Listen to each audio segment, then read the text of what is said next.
Bueno, buenos días. Es verdad que es impresionante ver a tantos profesores, ¿no?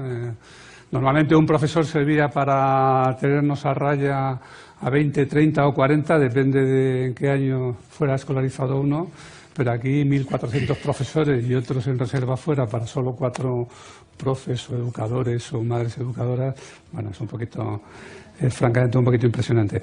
Tenemos con nosotros hoy a Laura Baena.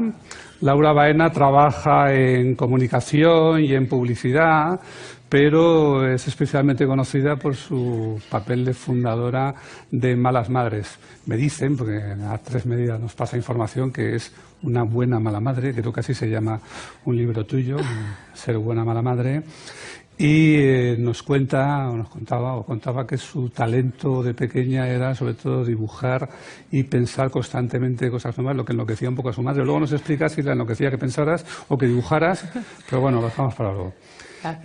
Tenemos a Suso Ruiz. Suso Ruiz es maestro, pero no solo es maestro, sino que es maestro mago. Fue finalista del concurso Global Teacher Prize en 2018. Se declara apasionado por la lectura, la escritura y la cocina mexicana, en ese orden, supongo. Sí, sí.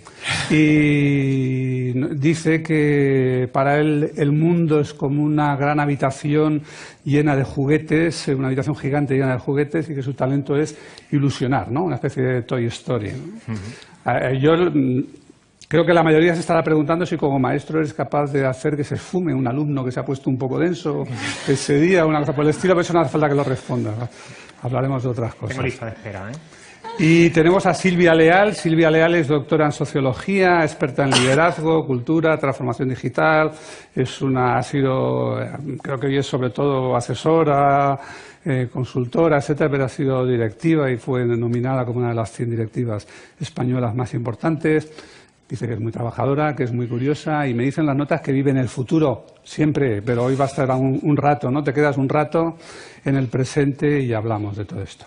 Bueno, nuestra mesa es, como habrán visto, va en torno, es media mesa, más que una mesa redonda, sobre las habilidades del siglo XXI. Yo no sé si esto es un acto fallido, que todo el mundo ha estado hablando de talentos, y cuando llega algo más cercano a la escuela, a la educación de todos los días, lo ponemos en las habilidades, pero bueno, ya se ha subrayado que hay un continuo entre talentos y habilidades, y lo que nos interesa aquí, lo llamamos talentos, competencias, habilidades, capacidades o lo que sea, es qué es necesario, qué es lo que hay que aprender, qué es lo que hay que desarrollar, qué es lo que van a necesitar nuestros hijos y nuestros alumnos en este siglo XXI, en el que ya estamos bien entrados, pero en general en el futuro que les espera, que por cierto es muy largo. Hace muy poco leí un libro que se llamaba precisamente La vida de 100 años. Se calcula que ya la gente que están haciendo ahora tiene un 50% de probabilidades de vivir 100 años. Entonces ya no es cosa de decir voy a vivir poco y lo aprendo en poco tiempo, sino que es una vida muy larga, hay que aprender bien, hay que desarrollar bien las capacidades y habrá que seguir haciéndolo probablemente de mayor, durante toda la vida, ¿no? Eso que llamamos aprendizaje a lo largo de la vida. Y para un mundo que ha cambiado mucho, yo soy el mayor de esta mesa, no sé qué edades hay entre los 1.400, pero creo que en general las edades, los grupos generacionales que estamos aquí, excepto quizás los más jovencitos, fuimos educados o nos educamos pensando en una sociedad de la imprenta y la lectoescritura, una sociedad industrial, una sociedad de naciones y una sociedad con una cierta idea del progreso que consistía sobre todo en que creíamos saber dónde íbamos y dónde queríamos ir, ¿no? Quizá mis padres y mis abuelos también, pero yo creo que mis tatarabuelos, y no digamos los tatara, por no llegar al Cromañón, pues ellos fueron educados en otra sociedad. Ellos crecieron para una sociedad aldeana, agraria, de contextos muy pequeños, muy conocidos, pero de los que muy pocos salían.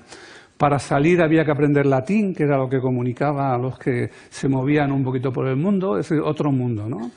Y los que estamos educando ahora o estamos criando, o en fin, están por ahí creciendo simplemente por su cuenta, van a otro tipo de sociedad.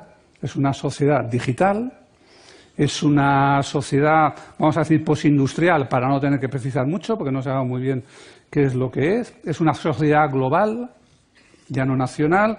Y entonces, bueno, pues por ahí empiezan mis preguntas. Yo empezaría, Silvia.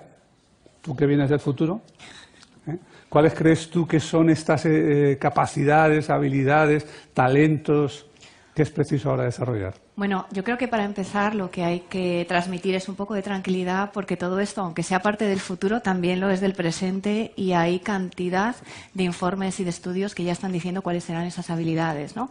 Voy a empezar por Santillana. Dado que estamos aquí, a mí me encanta la aproximación que hicieron, que dijeron que lo importante es el espíritu crítico, la creatividad, tener una buena capacidad de tomar decisiones e iniciativas, un buen uso de la tecnología y aprender por proyectos. Después tenemos también el World Economic Forum, que dijeron, no, también es importante ser una persona persistente y comunicar. Yo, como Silvia, ¿con qué me quedaría? Porque está todo ahí, pero claro, aquí hay que elegir, ¿no? Yo me quedaría con 3. La primera, las competencias matemáticas. Las matemáticas van a ser el lenguaje del futuro. Hoy, de hecho, ya explican la posibilidad de tener un incremento del sueldo, según el Banco de España, que eso está publicado, hasta en un 22%. Hoy, sin una competencia matemática, podemos tener un problema, pero en 4 o 10 años va a ser muy complicado tener un trabajo, ¿no? Entonces, esa sería la primera. En segundo lugar, recordaría la necesidad de que vamos a estar siempre formándonos. A nosotros nos enseñaron en el colegio que estudiabas la carrera, la tesis doctoral, la hacías y a lo mejor ya no te tenías que formar más. Vamos a estar siempre formándonos. Y luego la tercera es un uso responsable de la tecnología. O sea, tenemos que enseñar a nuestros hijos a usar bien la tecnología y tenemos que tener la capacidad también de hacer este uso responsable durante toda la vida. Y aquí quiero recordar el proyecto de A3 Media, que se llama Levanta la Cabeza. ¿Lo conocéis? Pues todos, por favor, a tomar nota, porque explica cómo enseñar a hacer un buen uso de la tecnología y hacerlo nosotros. Levanta la cabeza, no puede ser más claro. Tienes el móvil así, levantas la cabeza y ya estás en otra historia. Entonces, usemos estas plataformas. Son maravillosas y yo, para empezar, que vengo del futuro, las uso. Yo siempre estoy pensando qué es lo que sucederá, ¿no? Fue mi tesis doctoral, es mi trabajo, las empresas me contratan para que les diga cómo será su sector, que al final no te lo inventas, lo que haces es, tienes una intuición basada en conocimientos y lo que está ocurriendo en las últimas investigaciones científicas, ¿no? Entonces, animo a todos a levantar la cabeza y a tratar de imaginar cómo debe ser el futuro, no cómo va a ser. Levantar la cabeza para mirar a la nube, ¿no? Efectivamente, también. No, eso es, me parece muy bien que empecemos por ahí, porque es verdad que existe un miedo enorme. Yo trabajo también sobre cuestiones de educación, tecnología, digitalización, etcétera, y una de las cosas que observa es cómo enseguida se entra en pánico, pensando que si no levantan la cabeza a la pantalla, que si se quedan ciegos, que si se van a volver autistas y cosas por el estilo. Hace unos días se hizo pública, no creo que haga 2 semanas, se hizo pública una investigación que es una meta-investigación de estos análisis, de otros análisis, por lo tanto datos de muchas investigaciones muy diferentes, tratando de sintetizar resultados, etcétera, y llegaban a la conclusión de que el uso de la tecnología puede ser perjudicial para el bienestar personal, pero decía, tanto como las patatas fritas. Un 0,4% agregando y tal. Bueno, quien le interese que lo busque y lo lea. A mí me gustan las patatas fritas, con moderación, y yo creo que la tecnología, pues también, no hay problema con ella. Suso, antes, por cierto, en la primera presentación, en la primera ponencia, se mencionó la tercera ley de Clark, que es esa que dice que una tecnología lo bastante sofisticada es indistinguible de la magia. Tú haces magia, ¿no? Pero yo te preguntaría, bueno, ¿y no tiene todo profesor, entre otras cosas, gracias a la tecnología, aunque no solo, la posibilidad de hacer magia en su aula con sus alumnos y, por consiguiente, este tipo de magia, la tuya o la de Clark, la que sea, e interesar a los alumnos, despertar su interés, su motivación, etcétera, y ayudarles y apoyarles en aprender? Bueno, muchas gracias ante todo. ¿Estáis ahí? Buenos días. Qué bien, qué bien, qué bien. Me gusta la interacción. Sí, como bien dice, el cambio que yo he visto en los últimos 20 años ha sido increíble, 20 años de docencia. Nuestros alumnos, nuestras alumnas vienen hiperestimulados con Internet, Twitter, Facebook, cientos de cadenas de televisión. Yo recuerdo cuando yo era pequeño solamente tenía 2, en blanco y negro. Imaginaos la edad que tengo. Ya veo cálculos.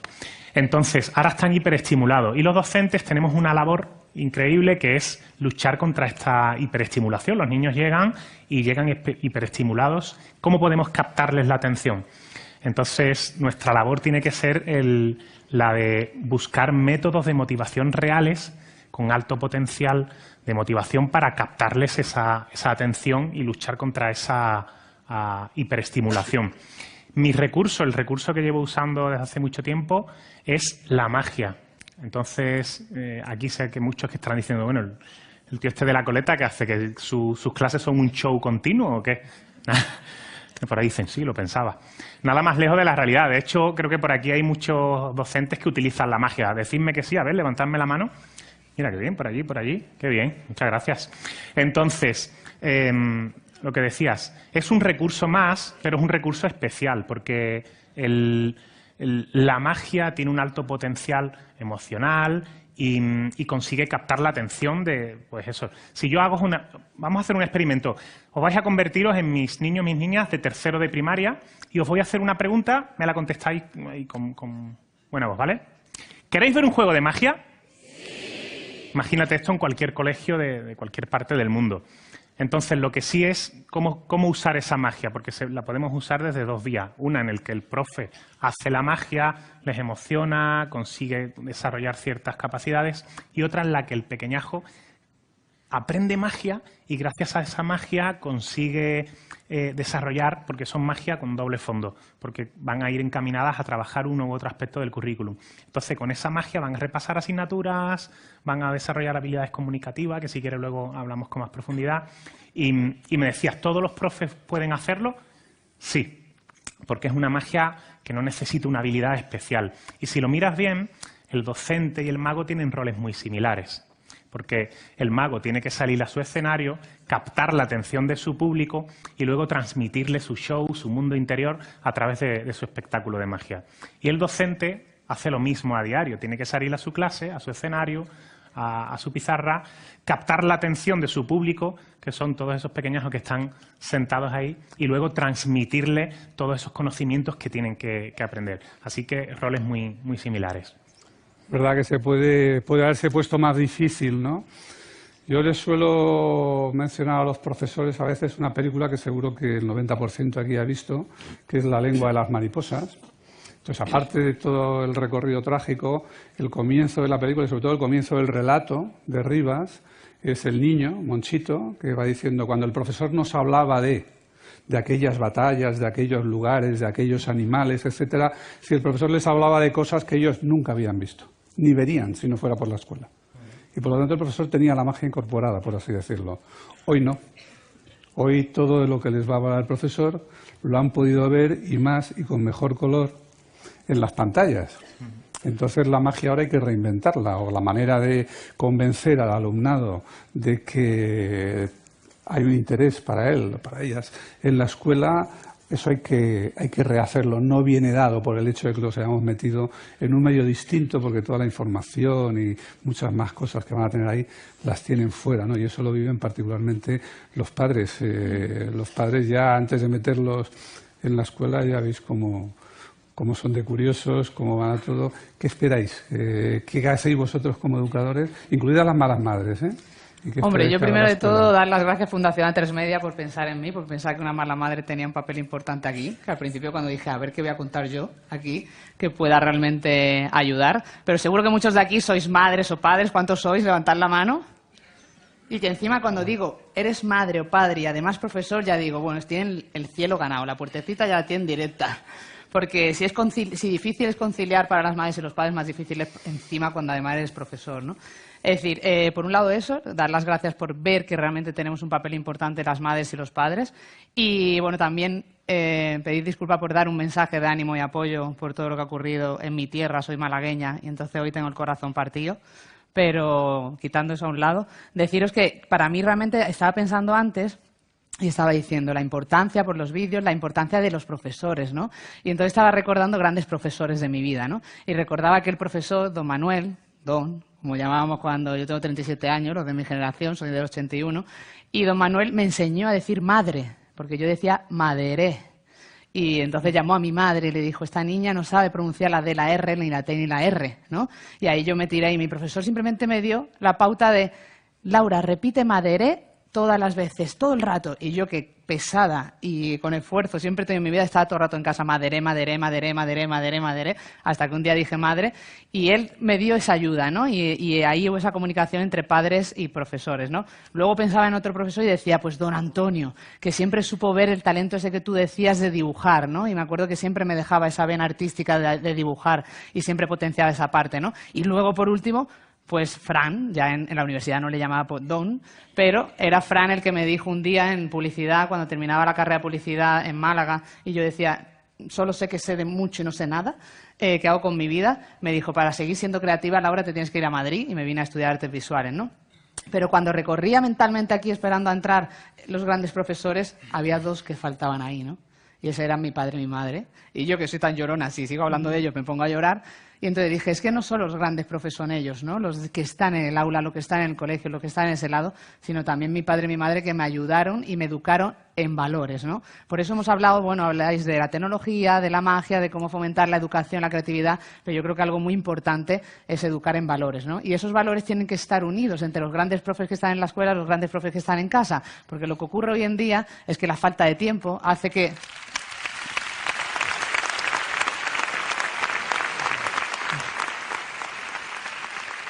La falta de tiempo hace que nosotros, los padres, nosotras, las malas madres y los buenos padres, como yo digo, dejemos en vuestras manos a nuestros hijos demasiadas horas, ¿no? Pasan una jornada laboral inmensa al lado vuestra y nosotros nos quedamos con muy poquito tiempo. Entonces yo fundamentalmente estoy aquí para transmitir la necesidad de hacer equipo, ¿no? De que seamos equipo, de que rompamos esa barrera que tenemos entre nosotros y empecemos a trabajar la educación conjunta de esos valores que para mí son fundamentales, la empatía, la resiliencia, la autoestima y todo eso, que tenemos un gran papel todos, ¿no? Entonces, bueno, emocionada de estar aquí hoy. Tendrás ocasión de explicarlo, ¿no? Os ha gustado. Vamos a dar paso a un breve vídeo en el que los propios niños y niñas nos dirán qué piensan ellos del talento, etcétera. ¿Va?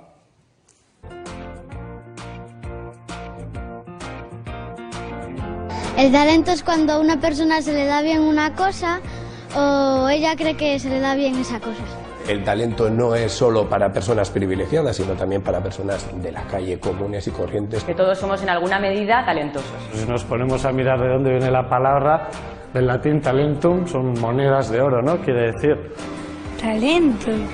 Pues la manera de utilizar ese talento puede ser pues mediante el esfuerzo o el sacrificio. Yo creo que solo con el talento no se puede llegar muy lejos. El talento es que alguien, por ejemplo, gana algo y se siente famoso. El talento es algo que todo el mundo puede aprender por sí solo. Es un don o algo que una persona sabe hacerlo muy bien. El talento igual es algo que te viene o que naces con ello.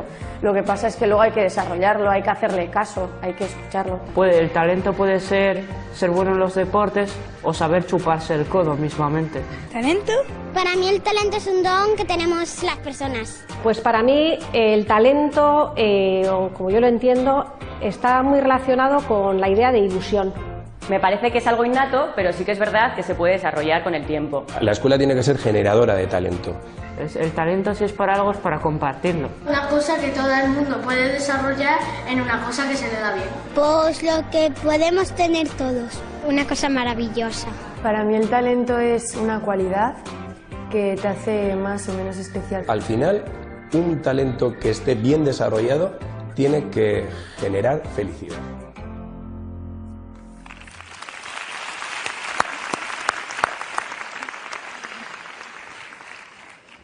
Tengo la impresión de que estos niños han leído a Howard Gardner.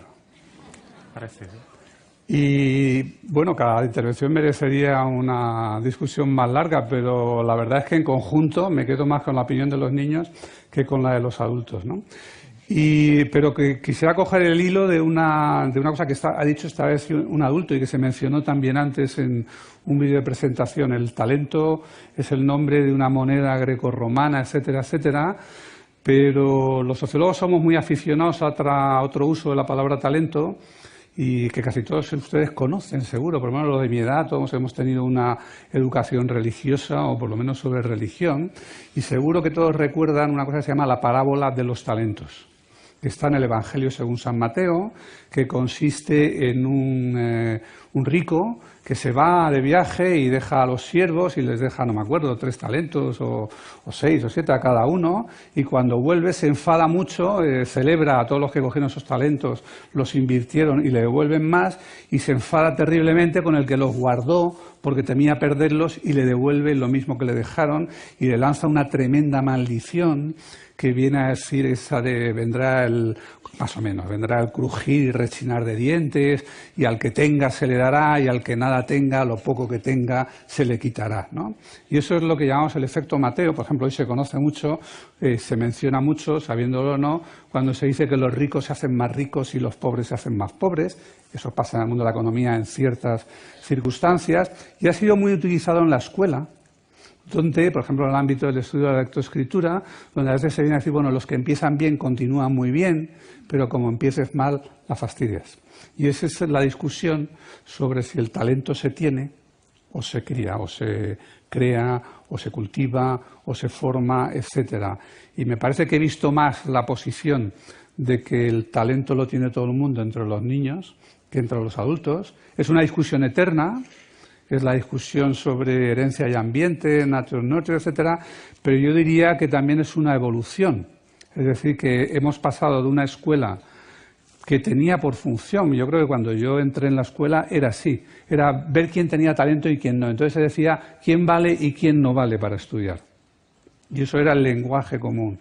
Y hoy tenemos más la idea de que todo el mundo tiene unas amplias capacidades, aunque sean distintas, variadas, etcétera, y estas capacidades se deben desarrollar. Y ahí es donde creo que empieza a tener mucho sentido la discusión sobre el talento, las habilidades, etcétera. Y ahora quiero empezar por ti, Laura, porque quiero seguir más bien un orden cronológico, ¿no? Que es, bueno, los niños empiezan a crecer y a formarse en familia. ¿Qué preocupa a las familias y qué capacidades y habilidades crees tú que deben intentar desarrollar en los niños? Bueno, yo decía antes eso, ¿no? A nivel de habilidades, realmente para mí educar en valores creo que es fundamental y que el resto de cosas se aprenden.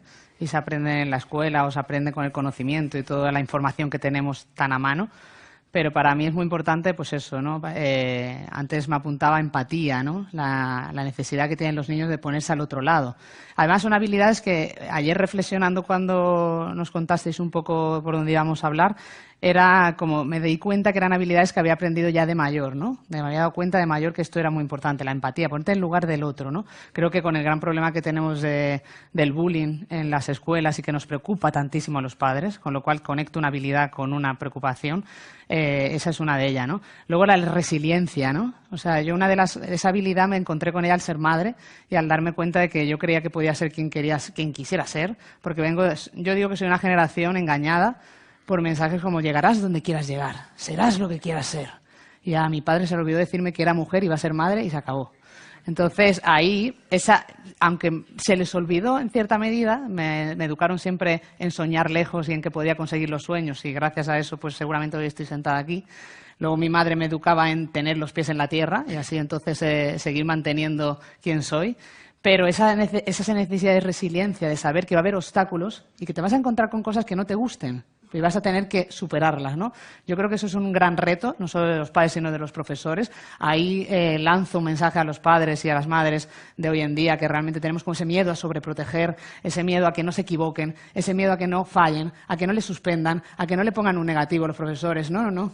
Claro que sí. Y si tú un día no quieres hacer los deberes, porque mi hija mayor a veces es como tal, pues si no lo haces, atenta a las consecuencias que pueden pasar, ¿no? Es decir, pero que salga de ella, ¿no? Es decir, yo creo que tenemos que intentar dejar de ser la agenda de los niños y de las niñas, los padres, que yo creo que eso lo odian todos los profesores, que estemos recordando los grupos de WhatsApp.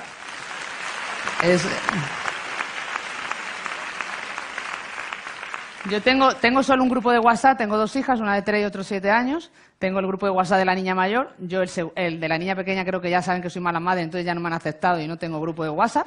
Me da igual porque lo tengo en silencio y de vez en cuando aparezco en el de la hija mayor para decir sí, no, pero no voy a entrar para ver qué deberes tienen que hacer ni qué tienen que hacer. Y en esto, anécdotas que me ocurren divertidas, pues en Navidad, ¿no? En Navidad los profesores tenéis esa gran idea, que ya hablaremos de las ideas que tenéis, cuando llega la circular del colegio, titulada Manualidad de Navidad. ¿no? Y entonces tú tienes una niña de 2 años, como ha pasado, que ha ido creciendo, pero es que con 2 años ya le estaban mandando que hiciera, me acuerdo que de hecho yo soy buena a nivel creativa y artística, ¿no? Entonces, pues al final, manualidades para la madre, ¿no?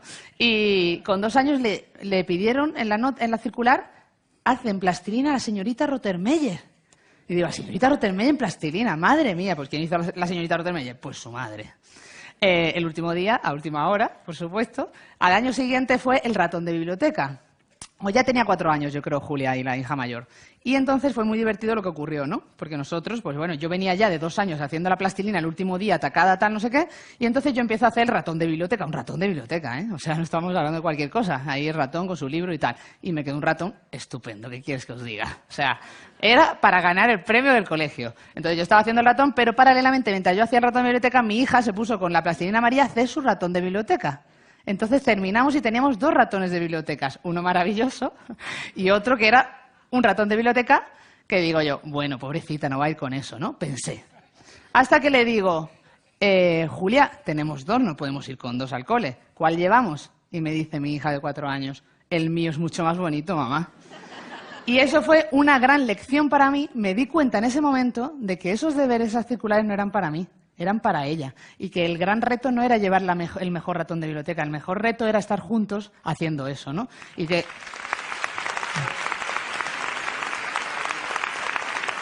Y ese día fue una gran lección y ese día para mí me enseñó muchas cosas y me enseñó a que realmente los padres tenemos un papel, tenemos que hacer equipo con vosotros, pero tenemos otro papel, ¿no? Y cuando tú llegas el día del Festival de Navidad, y os pasará a muchos que sois padres, y de repente vas con tu ratón ahí amorfo y empiezas a ver obras monumentales, arquitectónicas, que llevan hasta un carro para llevarlas, dices tú, ¿esto qué es, no? Entonces yo creo que ahí tenemos que saber muy bien cuál es nuestro papel, que nuestro papel es estar al lado, es compartir esa tarea que nos han mandado los profesores, pero no llegar a hacerlo, intentar no sobreprotegerles, si se equivocan se van a equivocar, y es que esa resiliencia es fundamental, ¿no? Y luego, por poner 2 habilidades más sobre la mesa, me parece súper importante la comunicación. Comunicación, ahí, por ejemplo, el otro día le preguntaba, porque salió una campaña, se llamaba El Mejor Colegio del Mundo, es muy bonito, también os animo a que veáis El Mejor Cole del Mundo, y ahí se hablaba un poco, y ahí yo preguntándole a mi hija mayor de 7 años, digo, ¿qué tendría que tener para ti el mejor colegio del mundo?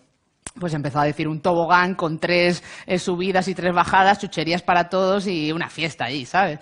Pero ya indagando un poco era, ¿pero qué cambiarías de los profesores, no? Yo le pregunté qué cambiaría de los profesores, luego le pregunté también qué cambiaría de su madre. ¿Qué cambiarías de los profesores? Y me dijo, que no nos digan tanto, no pasa nada. Y me hizo reflexionar mucho, ¿no? Tenemos que intentar no decirle a los niños, no pasa nada, ¿no? Y digo, ¿pero por qué dices eso, Julia? Y dice, porque el otro día estábamos comiendo y Pepito se cortó con un cuchillo pelando una manzana. Y fue a la profesora a decirle, mira, tengo sangre, todos los niños ahí. Y la profesora vino y dijo, no pasa nada. Y sí pasaba, mamá, tenía sangre y le dolía. Eso es un ejemplo de ese no pasa nada que tenemos tan integrados los padres y los profesores, ¿eh? Y luego le pregunté qué cambiaría de su madre y dijo que a veces no cumplo las promesas. Pues bueno, ahí me quedé hecha polvo, pero tiene toda la razón. Y la última habilidad súper importante, y se ha hablado mucho aquí, no me quiero extender porque es que tengo la capacidad de hablar mucho, es el esfuerzo. Sin esfuerzo no va a ningún sitio, ¿no? Yo recuerdo a nivel mío personal, yo al principio con 5 años empecé a jugar al tenis, me di cuenta que era muy mala jugando al tenis, me daba hasta vergüenza que viniera mi padre a verme porque creía que... Entonces me creía Arantxa Sánchez Vicario, creía que iba a ser Arantxa Sánchez Vicario, me di cuenta de que no, entonces dejé la raqueta, entonces luego me puse, siempre he dibujado toda mi vida, pero me di cuenta que tampoco tenía esa capacidad en ese momento a lo mejor de crear una vena artística o de crear un nuevo modelo de pintar, entonces también lo aparqué. Y a mí, mi gran talento o la comunicación, que es para mí realmente lo que creo que valgo realmente, pues fue con la maternidad, ¿no? Y entonces yo creo que al final, con esfuerzo, el talento se encuentra, o el gran éxito, cuando te pasa algo bonito, cuando empiezas a trabajar feliz y con pasión, es realmente trabajándolo. Sin trabajo y sin mucho esfuerzo, eso no se consigue. Eso yo creo que es el gran reto tanto de padres como madres, inculcar, y de los profesores, inculcar, trabaja, trabaja, trabaja, trabaja. Ya sabemos...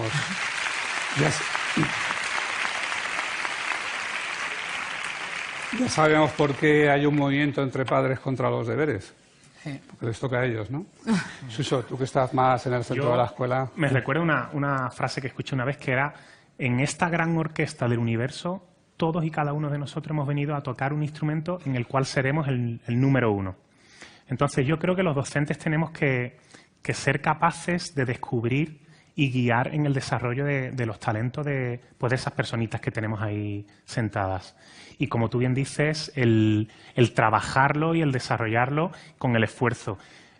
Una cosa importante, y además es una importancia que tiene abrumadora, es el entorno. El conseguir un entorno que también nos guíe y nos dé un feedback positivo, una retroalimentación de lo que estamos haciendo y estamos haciendo bien. Cuando tú encuentras tu talento, esa idea que está hirviendo en tu interior, eso que tú haces que te hace vibrar el cuerpo, sabes que estás preparado para eso y sabes que es lo que te da igual pasar horas y horas, porque no son de sufrimiento, son horas de placer en eso. Por ejemplo, en mi caso, yo con 7 años ya descubrí que quería ser mago y a partir de ahí pasaba horas y horas ensayando y después tuve mucha suerte porque pues en donde nací en Cádiz, pues mi maestro Juan Tamariz pasa allí muchos veranos, los veranos, y entonces pues tuve un grupo de compañeros que me facilitaron el desarrollar ese talento. Y los docentes tenemos que ser talentosos en buscar esos talentos.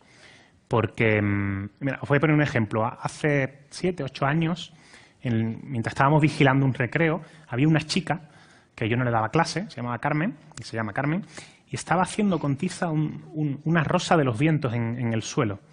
Y yo lo vi y vi algo especial. O sea, la rosa de los vientos, una niña con 7 años, era preciosa, con multitud de detalles. Casualmente, al año siguiente, me convertí yo en el tutor de esa niña de esa clase, que lo acompañé hasta 6º. Desarrollé esa capacidad que tenía de dibujar, de hacerlo bien. Al cabo del tiempo, estas Navidades precisamente, vino a buscar al hermanito que está ahora en clase y me enseñó, porque está actualmente está estudiando Bellas Artes, me enseñó su portfolio con muchísimos dibujos y le conté ese recuerdo que tenía yo de ella, de cuando estaba dibujando la rosa de los vientos y tal. Entonces, ¿qué quiero decir con eso? Que los docentes tenemos que ser talentosos en buscar talentos. ¿Y cómo hacerlo? Pues teniendo una escucha activa, captando esos detalles sutiles que nos mandan los pequeños y con una personalización de la educación, que por supuesto necesitamos también que se bajen las ratios para tener más eficacia. Por favor, entenderlo. Si queremos ofrecer calidad de educación, tenemos una serie Ese tema de las ratios ya sé que es muy popular. A mí me preocupa un poquito más otra cosa. Yo pienso que tú dices que cada uno tiene que encontrar su talento en la escuela, que debemos ayudarle a descubrirlo, etcétera, etcétera. Pero pienso a veces que en las escuelas que tenemos solamente se puede encontrar un talento. Quizá exagero un poco, pero es el de seguir siendo estudiante y convertirte en profesor. Ese es un entorno hoy para eso. Tenía mucho sentido cuando íbamos a ir Si ustedes piensan en una escuela y un aula, pues, y miran hacia el pasado, se parece a un templo, y si miran hacia el futuro, se parece a una fábrica, pero ya no está eso, ¿no? Entonces, yo temo que tenemos que transformar más cosas, no solamente en un trato 1 a 1 con el alumno, sino también transformar ese entorno, permitir que aprendan más colaborativamente entre ellos, que aprendan más solos, reflexionando, que aprendan más con las cosas, que hoy son muy interactivas, no son como los libros, que solamente se dejan leer, sino que antes nos han mostrado, por ejemplo, aplicaciones dedicadas a música, etcétera. Y además creo que ese es el mundo que les espera, ¿no? Y ahí me dirigiría más a Silvia, porque no sé si tú estás de acuerdo en eso o no, pero tengo la sensación de que el mundo que espera a los alumnos va cambiando muy rápidamente y el submundo en que les preparamos no lo hace tan rápido, o no tan rápido como debiera. Bueno, aquí no sé si habéis leído una noticia que se publicó este lunes, y es que, bueno, pues llegan todas las tecnologías y mucha gente entiende que valen para todo.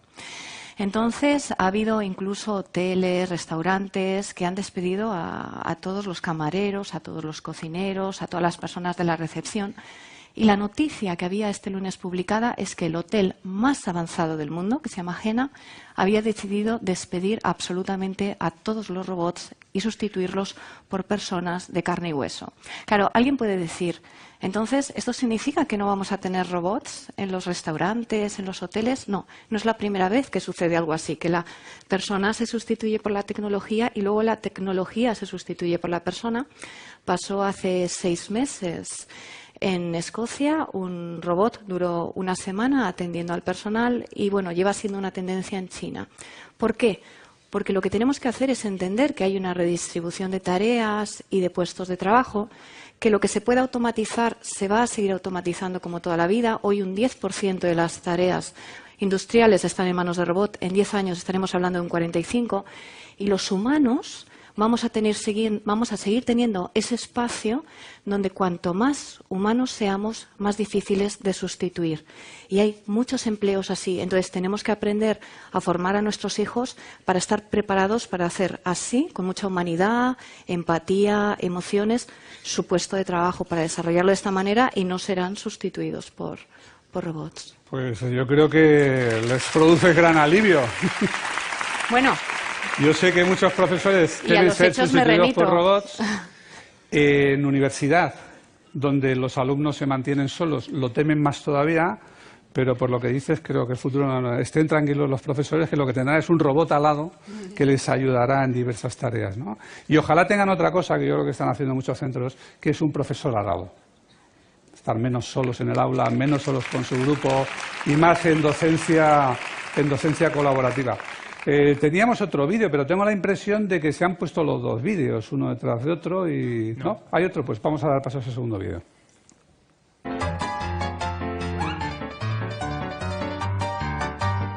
A mí me dicen que tengo espíritu creativo y que se me da bastante bien interpretar. Jugar al fútbol y hacer beatbox. El fútbol, pues cantar. A mí se me da bien hacer matemáticas. Aunque suene un poco extraño, mi talento especial es hablar. Jugar al fútbol y las matemáticas. A mí, yo de pequeño, a mí me encantaba la gimnasia rítmica. Soy bastante flexible. Sé hacer eso. Yo tengo el talento de las matemáticas porque se me dan muy bien y hacer el tonto. Eso sobre todo. También el sentido del humor para, de alguna manera, captar la atención. Interés por descubrir, por conocer y el saber el por qué ocurrían las cosas y los hechos. Desde pequeña me dicen que tengo don de gentes. Yo creo que soy bastante empático. Entonces eso me ha ayudado a la hora de socializarme, hacer nuevos amigos. Ese interés por descubrir el porqué de las cosas. Su capacidad de resolución, su capacidad de empatizar. Ellos son capaces de hacer maravillas.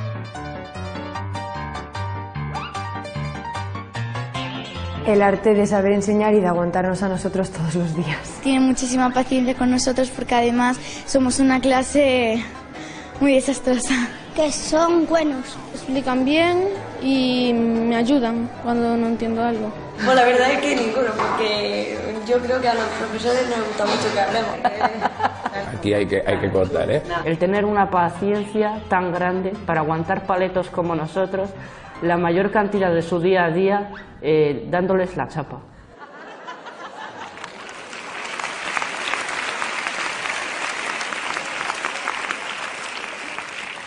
Veréis que algunos alumnos os han comprendido, os comprenden bien, saben lo sufrido que es.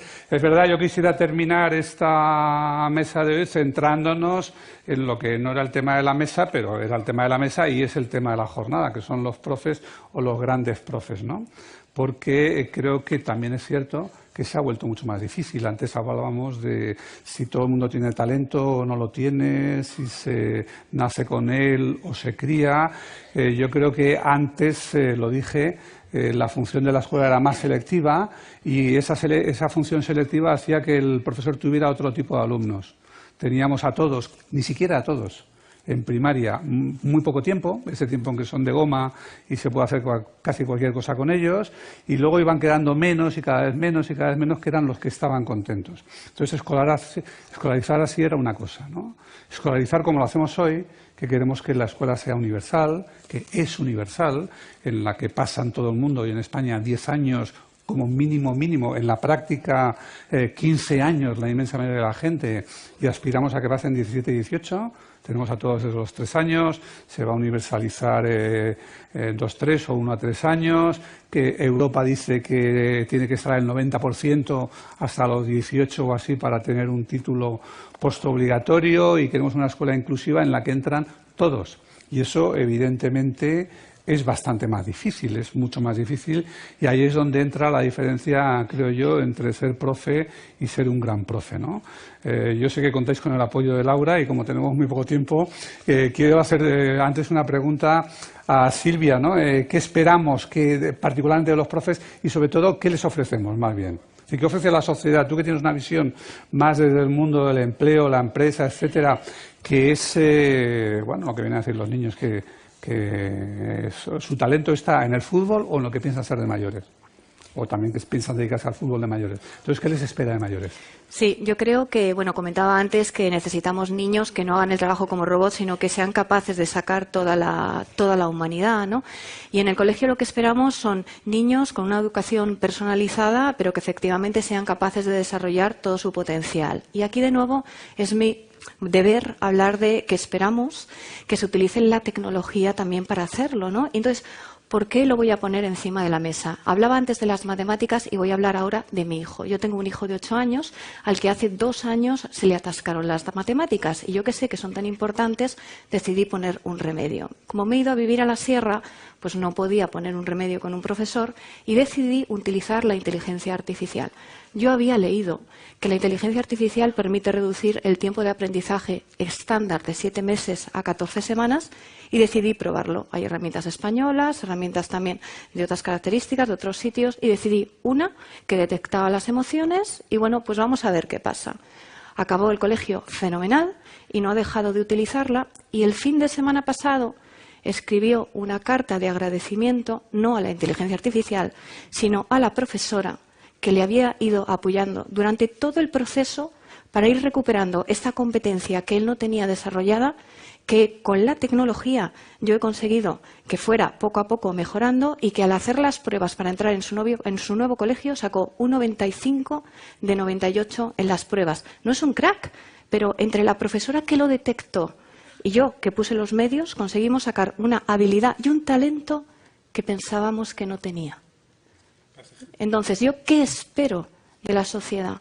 ¿Qué espero de los colegios? Espero que cuando vean un niño que no tiene un talento, vean si efectivamente lo tiene o no, y si no lo tienen, que lo saquen. Eso es lo que espero. Y yo he podido comprobar que en este caso con la tecnología, al menos con mi hijo, y yo estoy convencida que con todos, es posible. Y gracias a Maite de las Escolapias de Puerta de Hierro, que le haré llegar en breve la carta de agradecimiento de mi hijo. Y a todos los profesores que hacen un trabajo así. Solo siento que no haya escrito otra carta a la inteligencia artificial, porque lo mismo es sensible ya. Suso, tú que eres nuestro superprofe realmente.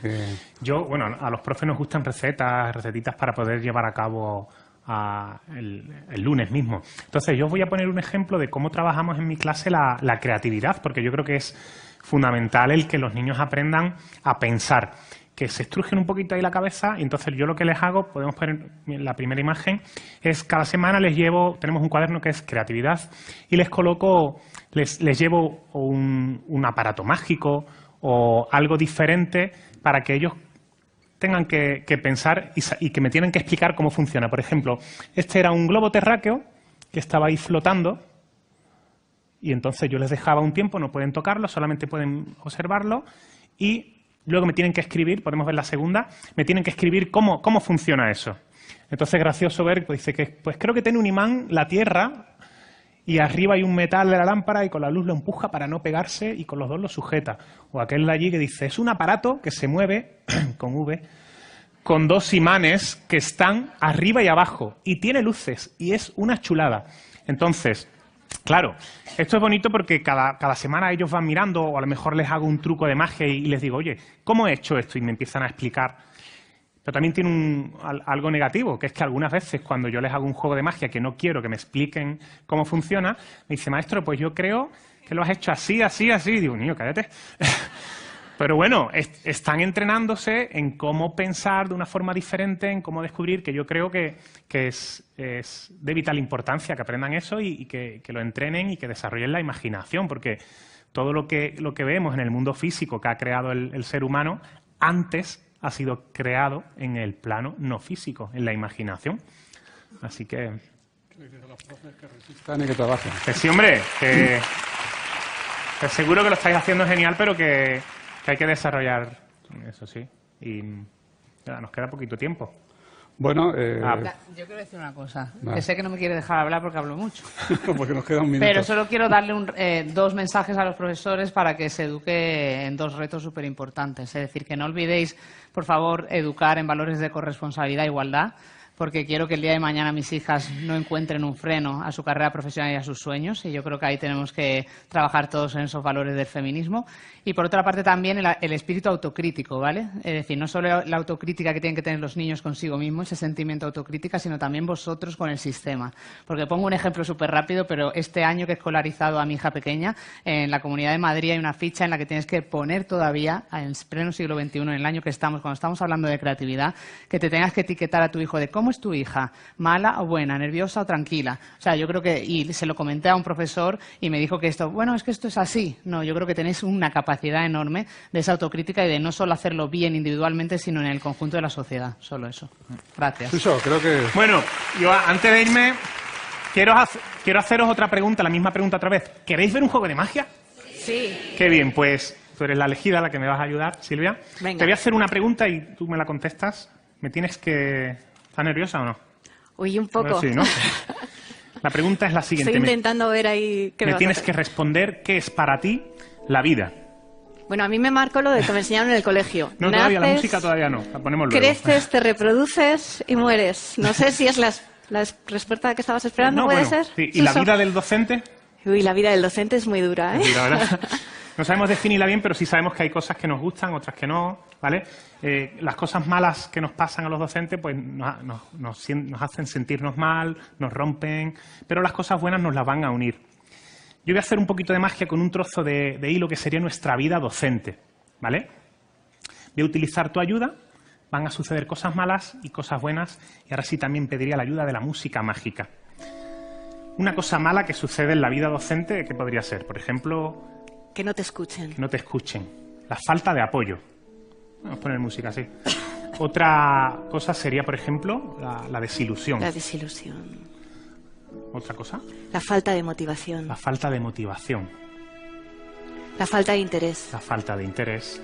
El desprestigio que muchas veces sufrimos. ¿Y algo último? La falta de tiempo. Falta de tiempo. Para mí la magia sería pues coger todas esas cosas malas y hacerlas desaparecer. Eso sería lo bonito. Pero es difícil, casi imposible. Pero he dicho casi, porque yo creo que estamos aquí. Si estamos aquí, estamos diciendo muchas cosas. Y yo creo que todas estas cosas malas seremos capaces de transformarlas con energía, paciencia, amor y mucho ánimo. Os voy a pedir para que desde vuestro sitio penséis en algo bueno, algo que queráis poner en vuestra vida docente. Y a la cuenta de 3 lo vais a lanzar, lo vais a decir en voz alta. Agarra aquí. 1, 2, 3.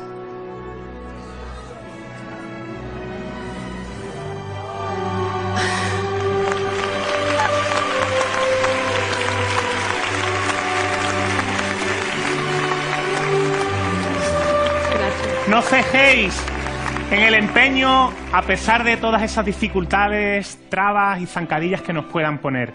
Muchas gracias, grandes profes. Bueno.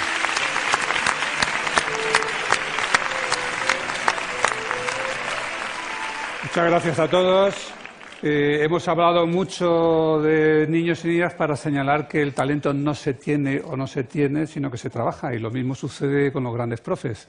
Los grandes profes no salen así de las facultades o de las escuelas, sino que se lo tienen que trabajar día a día y por eso queremos estar con ellos, apoyarlos y ayudarlos en lo que podamos. ¿Puedo decir una última cosa?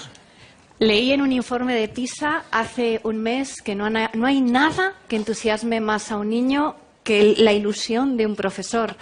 No la perdáis porque para mis hijos, desde luego, es fundamental entusiasmaros porque les entusiasmaréis a ellos.